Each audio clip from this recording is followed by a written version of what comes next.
आचार्य जी प्रणाम। हम रोहतक हरियाणा से आए हैं जी। मेरा एक सवाल है। सब माँ बाप यही बोलते हैं कि बेटी का नहीं खाना चाहिए, जो वो कमाई करती है वो नहीं खानी चाहिए। ऐसा हमारे धर्म में लिखा हुआ है, हर माँ बाप कहते हैं, मेरे पापा भी कहते हैं।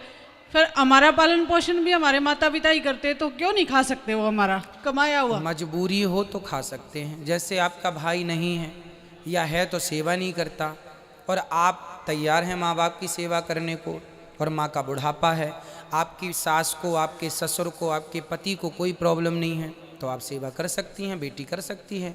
जहाँ भाई है, भाई जिम्मेदारी सबकी अलग अलग है ना। पत्नी की जिम्मेदारी अलग है, पति की अलग है, बेटे की जिम्मेदारी अलग है, बाप की जिम्मेदारी अलग है। उसी तरह पिता की जिम्मेदारी अलग है, बेटी की अलग है। बेटी का कन्यादान होता है, बेटे का कन्यादान नहीं होता।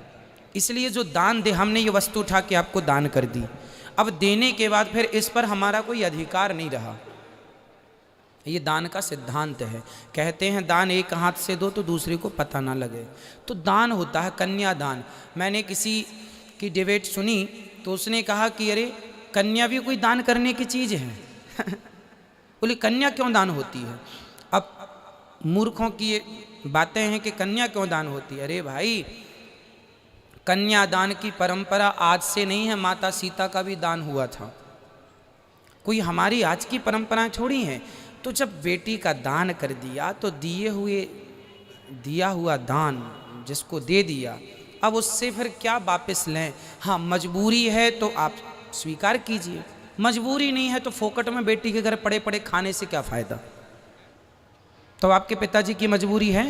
नहीं मजबूरी तो घर में खाने दो, मजबूरी हो तो फिर आप सेवा करना, कोई दिक्कत नहीं। मजबूरी नहीं है, बस मेरा ये सवाल था। घर पे ही रहने दो। मेरे पिताजी के भी कुछ सवाल हैं। पाँव दबाए भाई। बेटी का खाना कोई पाप नहीं है, पर मजबूरी हो। देखो, हर चीज की एक स्थिति होती है।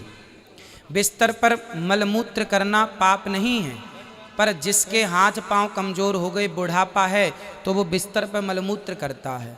लेकिन अब हट्टा कट्टा आदमी बोले वो करते हैं तो हम भी करेंगे, तो उसका करना सही है, तेरा करना सही नहीं है पगले। वो एक सिचुएशन है ना। तो मजबूरी में सब चलता है, मजबूरी नहीं है तो नहीं चलेगा।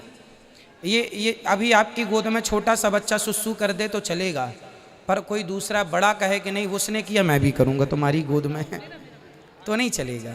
क्यों जी? तो एक समय सिचुएशन है, स्थितियाँ होती हैं कि किस स्थिति पर क्या निर्णय लेना चाहिए। जी हेलो जी, बताइए। अनिरुद्ध जी, राधे राधे, जय श्री राधे। राधे राधे। मैं रोहतक से आया हूँ और आपसे कुछ प्रश्न पूछना चाहता हूँ भगवान के विषय में। जी बताइए। मेरा पहला प्रश्न ये है कि भगवान का जन्म यदि मथुरा में हुआ तो गोकुल में क्यों गए? और दूसरा प्रश्न ये है कि गोकुल में 11 साल रहने के बाद वह मथुरा में वापस आए, फिर जीवन पर्यंत गोकुल में नहीं आए, क्या आग उगल दी गोकुल ने ऐसी? क्यों नहीं आए? देखो, ये दोनों प्रश्न उत्तर समझाइए। दे रहे हैं उत्तर। भगवान ने मथुरा में जन्म लिया तो गोकुल क्यों चले गए? एक बात बताइए, पानी बरस माइक लिए रहिए, पास में लगाइए, मुख के पास लगाइए माइक। जब पानी बरसता है, सुन रहे हैं आप? सुन रहे हैं आप? सुन रहा हूँ। हाँ सुनिए। जब पानी बरसता है तो पानी पहाड़ में भी बरसता है, समतल भूमि पर भी बरसता है। पानी सब जगह बरसता है, परंतु ठहरता कहाँ है? जहाँ गहराई होती है। सिमट सिमट जल भरहि तालाबा, जहाँ गहरा होगा वहाँ पानी सिमट कर भर जाएगा। उसी प्रकार दुष्ट कंस के यहाँ भगवान ने जन्म तो लिया, पर दुष्ट के यहाँ रहते कैसे? इसलिए सज्जन नंद बाबा और सज्जन वसुदेव जी, नंद बाबा और यशोदा के यहाँ उनके हृदय में प्रेम की गहराई थी। तो भगवान को क्या पसंद है? राम ही केवल प्रेम प्यारा। तो जहाँ प्रेम मिलेगा, आप लोग भी वहीं जाते हैं जहाँ प्रेम मिलता है। आपका जन्म भले कहीं हो जाए, पर रहते वहाँ है जहाँ आपको प्रेम ज़्यादा मिलता है। उसी तरह जन्म भगवान ने मथुरा में लिया, पर वहाँ उनके माँ बाप के साथ कंस ने अत्याचार किया, तो उनके साथ कौन सा प्रेम की वो बात करता, इसलिए भगवान वहाँ चले गए जहाँ प्रेम था, इसलिए वहाँ से गोकुल आ गए। पहला। दूसरा, आपने कहा कि भगवान गोकुल छोड़ के गए, मथुरा, मथुरा छोड़ के गए, फिर कभी नहीं आए, आपने ये कहा। जबकि बात यह है कि भगवान को 100 वर्ष के बाद भगवान ने 125 वर्ष की लीला की है, जिसमें 100 वर्षों के बाद भगवान पुनः वृंदावन वापस आए थे अपनी गोपियों से मिलने के लिए। 100 वर्षों के बाद आए थे, जहाँ पर श्री राधा रानी से उनकी पुनः भेंट हुई थी। राधा रानी को 100 वर्ष का वियोग था, श्राप दिया था श्री दामा ने। ये बात गोलोक धाम की है, श्राप वहाँ मिला था कि श्री कृष्ण से आपका 100 वर्षों का वियोग होगा, इसलिए 100 वर्षों के लिए भगवान चले गए। 100 वर्षों के बाद मिलने भगवान यहाँ आए थे। संतोषजनक उत्तर नहीं है श्रीमान जी। जो लिखा है शास्त्रों में वही हमने कहा है। हमने आप तो बताइए, आपको संतुष्ट करने हमने तो ऐसा हैं? हमने तो शास्त्रों में ऐसा कभी पढ़ा नहीं। आपने नहीं सुना, इसका अर्थ ये नहीं कि पढ़ा नहीं, सुना तो है लेकिन पढ़ा नहीं कभी। हाँ, पढ़ा भी मिल जाएगा आपको, पढ़ा भी हम दिखा देंगे आपको पढ़ने के लिए। आप देखना तो चाहेंगे? सकता ही नहीं मैं। नहीं देख सकते? हाँ, तो देख बस नहीं ये सकता, समझ यही तो लीजिएगा कि कमजोरी होगी। भगवान 100 वर्षों के बाद जब भगवान कुरुक्षेत्र आए थे, ये तो भागवत जी में लिखा है, भगवान कुरुक्षेत्र आए थे, भागवत जी में लिखा है। सुदामा जी से मिलने के बाद भगवान कुरुक्षेत्र आए थे स्नान करने के लिए, और फिर जब कुरुक्षेत्र आए हैं तो स्वाभाविक वहाँ से जब यहाँ से वापसी गए होंगे तो ये रास्ते में पड़ा है, तो यहाँ भगवान ने पड़ाव डाला है निश्चित। आप गर्ग संहिता पढ़ लें, आपको सब चीज़ें मिल जाएंगी। और दूसरी बात, दूसरा प्रश्न एक और था जी, बोलिए बोलिए। भगवान शब्द का अर्थ क्या है और श्रीमन नारायण का अर्थ क्या है? भगवान के बहुत अर्थ हैं। ऐश्वर्यस्य समग्रस्य धर्मस्य यस्य श्री ज्ञान वैराग्य और चैव षड्नाम भगितीर्णा, जिनमें 6 गुण हो उन्हें भगवान कहते हैं। भगवान का अर्थ ये भी होता है भासे भूमि, आसे अग्नि, गासे गगन, वासे वायु, नासे नीर, 5 तत्वों को जोड़ दीजिए तो भगवान हो गया। ये तो सत्य है। हाँ, तो 5 तत्व के समन्वय को ईश्वर कहते ये हैं। सत्य है जी ये पढ़ा है और समझा भी है। जी। नारायण का अर्थ, नारायण का जो सदा क्षीर सागर में, जो जल में जिनका शयन है, जो जल में सदा, नार कहते हैं जल को, जो सदा जल में नित्य शयन करें, जिनके चरण श्री लक्ष्मी जी दबाएं, वह नारायण है। बहुत सारे अर्थ होते हैं भगवान शब्द के, नारायण शब्द के बहुत अर्थ हैं। आपको कौन से अर्थ सुनने हैं ये बताइए। शयन करने का आयन अर्थ नहीं है, तो भगवान आयन का तो आगमन है। बहुत सारे अर्थ हैं, एक ही शब्द के बहुत अर्थ होते हैं हमारे होते हैं, यहाँ। लेकिन शयन तो अर्थ उचित नहीं लगता ना। नारायण, हाँ, मैं नार आपको, आयन, हाँ, आगमन है। मैं आपको जो कह रहा हूँ वो लिखा हुआ कह रहा हूँ। भागवत जी में कहो तो मैं अभी दिखा दूँ लिखा हुआ। हमने भी पढ़ा है। हाँ, हमने भी पढ़ा भगवान है। के जो नारायण शब्द की व्युत्पत्ति है, व्याख्या है, उनका आप जैसा हम कह रहे हैं लिखा हुआ हम आपको बता सकते हैं श्रीमद् भागवत जी के 2 स्कंध में। भगवान कभी गर्भ से जन्म लेता है या नहीं लेता है? भगवान सदा प्रकट होते हैं, इसलिए लिखा है भय प्रकट कृपाला दीन दयाला कौशल्या हितकारी। यदि ऐसा है तो आज आपने भगवान राम से वरदान दिवाया माता कैकेयी को, ठीक कि है। मैं तेरे गर्भ से जन्म लूंगा लेकिन दूध ही नहीं पीऊंगा। हाँ, तो फिर गर्भ में कैसे पैदा कैसे हुआ? भाई, गर्भ का अर्थ केवल पेट नहीं होता सरकार। भगवान मंदिर में बैठे हैं तो उनको कहा जाता है ये गर्भगृह है।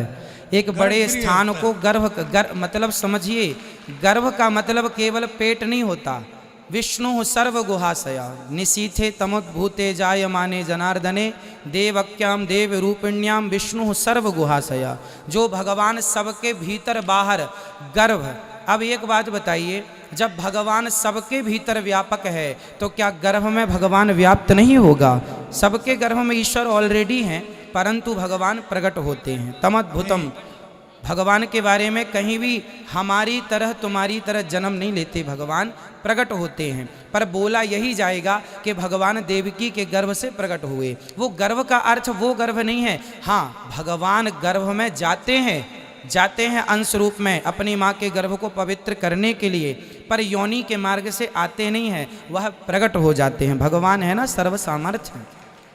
यही तो वेद मंत्र है, प्रजापति सरति गर्भे अंतर्जायमानो जी बहुधा विजायते। जी जब वो गर्भ में आता है तभी तो लिखा है ये। हाँ, तो गर्भ में भगवान प्रवेश करते हैं केवल माँ के गर्भ को पवित्र करने के लिए, पर योनि से प्रकट नहीं होते हमारी तरह, आपकी तरह वो प्रकट होते हैं। पेट फाड़ के आते, फिर हाँ पेट फाड़ के आते हैं। भगवान तो खंबा फाड़ के आ जाते हैं। खंबा फाड़ के तो नरसिंह हुए। हाँ, तो भगवान तो भगवान पेट फाड़ है। के कभी सुना तो नहीं पेट फाड़ के हुए, लेकिन खंबा फाड़ के हुए। नहीं, हमने तो ये बोले ही सुना। नहीं कि पेट फाड़ ये के आए पढ़ा हैं। भी है, सुना भी है। पेट फाड़ के आए हैं ऐसा हमने बोला ही नहीं।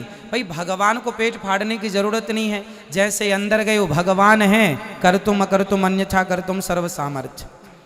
ठीक है, ईश्वर हैं, उन्हें बाहर से आने की अंदर से आने, वो जहाँ सब जगह हैं, सब जगह हैं, तो वो कहीं से भी प्रकट हो सकते हैं। ठीक है, और बात कराइए, संतुष्ट हुए कि नहीं दादाजी? नहीं जी, संतुष्ट नहीं हुआ, क्योंकि बच्चे के रूप में भगवान आता है। यदि प्रकट होता तो पूर्ण रूप में आता, जैसे नरसिंह हुआ। तो पूर्ण रूप में आए हैं आपने, पूर्ण राम रूप में कहाँ आए? आपने बच्चे के रूप में आए भगवान। नहीं तो नहीं, कृष्ण के सुनिए जन्म में। सुनिए सुनिए, आपको कंफ्यूजन हो रहा है। आपने ये बताइए कि रामचरितमानस पढ़ी है?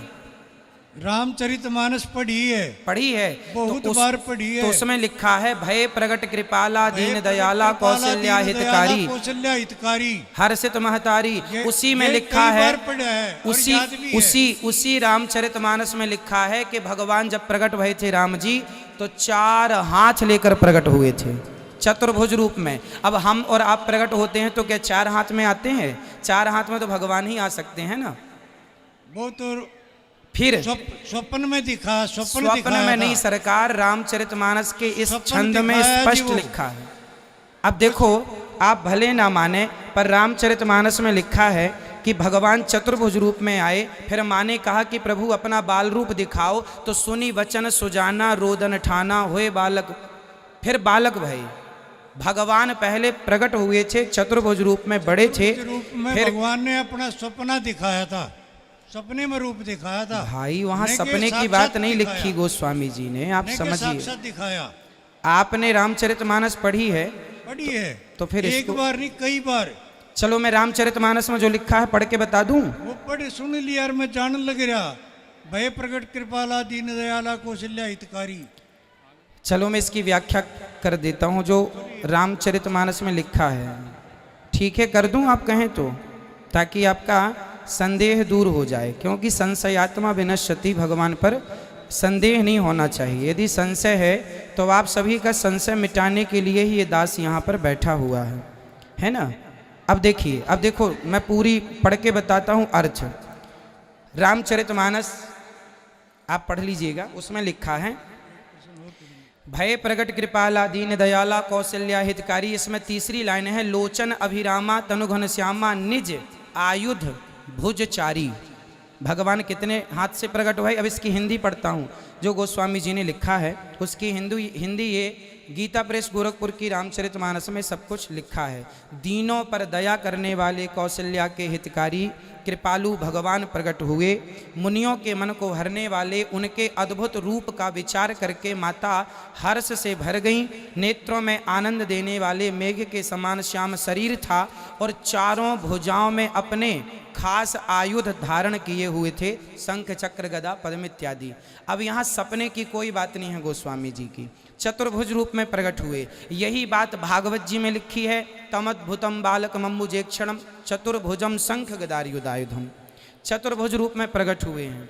अब आपने पढ़ने में या गलती कर दी या समझने में गलती कर दी। स्वप्न की यहाँ बात नहीं है, यहाँ प्रकट होने के बाद माँ कौशल्या कह रही हैं कि आपके 4 हाथ हैं, हम क्या करेंगे 4 हाथ वाला बेटा, आप जरा छोटे हो जाइए। ब्रह्मांड निकाया निर्मित माया रोम रोम प्रतिवेद कहें, जिनके रोम रोम में वेद ब्रह्मांड लटक रहे हैं, वह प्रकट हुए हैं। फिर माता पुनि बोली सोमति डोली तजऊं तात यह रूपा। हे प्रभु, अब यह रूप त्याग दो और फिर क्या करो कि जय शिशु लीला, शिशु मतलब बच्चों की लीला करो, जो प्रिय लगने वाली है, तब भगवान ने सुनी बचन सुजाना, रोदन ठाना। भगवान ने अपना चतुर्भुज रूप त्याग करके छोटे से बच्चों की तरह लीला करने लगे, जिससे माता को सुख प्राप्त हो जाए। ये व्याख्या है जो आप पढ़ सकते हैं रामचरितमानस में।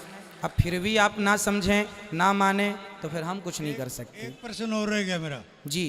एक प्रश्न और रह गया। गीता का एक श्लोक आता है, वासंसि जीर्णानि जथा विहाय नवानि गृह्णाति नरो प्राणी।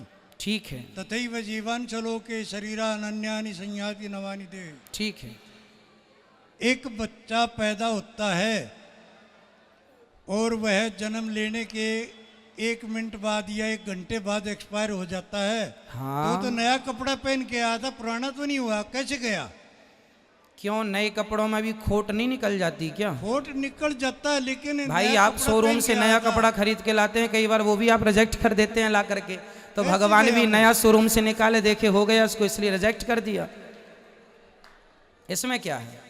वासांसि जीर्णानि यथा विहाय, ये सही है। भगवान कहते हैं आत्मा पुराना शरीर त्याग करके नया शरीर धारण करती है, आत्मा वस्त्र पहनती है, वासांसि जीर्णानि यथा विहाय। लेकिन ये बात सत्य है कि कपड़ा पहनती है। इसका मतलब ये नहीं कि बच्चा पैदा हुआ तो मरे ना, भाई जन्म लेते ही मर जाएगा। नया भी रिजेक्ट। आप नया चीज़ सामान घर में लाते हैं, नया मोबाइल खरीद के लाते हैं, आते ही बिगड़ जाता है। तो परमात्मा की बनाई हुई नहीं है। हाँ, तो परमात्मा भी इसी प्रकार से परमात्मा ऐसी चीज नहीं बनाता। अच्छा देखो, पैदा जब होते ही मर जाए। जब शांतनु का जन्म हुआ, शांतनु के पुत्र गंगा जी के पुत्रों का जन्म हुआ, तो जन्म लेते ही गंगा जी ने अपने सारे पुत्रों को पानी में बहाया कि नहीं? क्यों बहाया था? इसलिए बहाया था क्योंकि उनकी आयु उतनी ही थी। भाई 1 दिन की आयु किसी को मिली है तो 1 दिन के लिए ही शरीर धारण करेगा ना वो। किसी को 100 साल की मिली, किसी को 80 साल की मिली, किसी को 10 साल की मिली, किसी को 5 साल की मिली। ये तो ईश्वर तय करेंगे। पुत्र आप लौकिक दृष्टि से बता रहे, आध्यात्मिक दृष्टि से बताइए, गंगा ने कैसे बहा दिया, कहाँ बहाई? भाई गंगा जी के पुत्रों को, आध्यात्मिक दृष्टि से बताइए आप। पितामह भीष्म 8वें पुत्र हुए हैं। पिता में भीष्म तो 8वें हुए, कृष्ण जी उसके भी पहले 8वें हुए जितने थे। बच्चे हुए माता गंगा जी के, सारे पुत्रों को उन्होंने विसर्जित किया था, ऐसा शास्त्रों में लिखा है। अब आप शास्त्रों की माने तो हम बात करें आपसे, माने ही ना तो बात करने से फायदा नहीं है।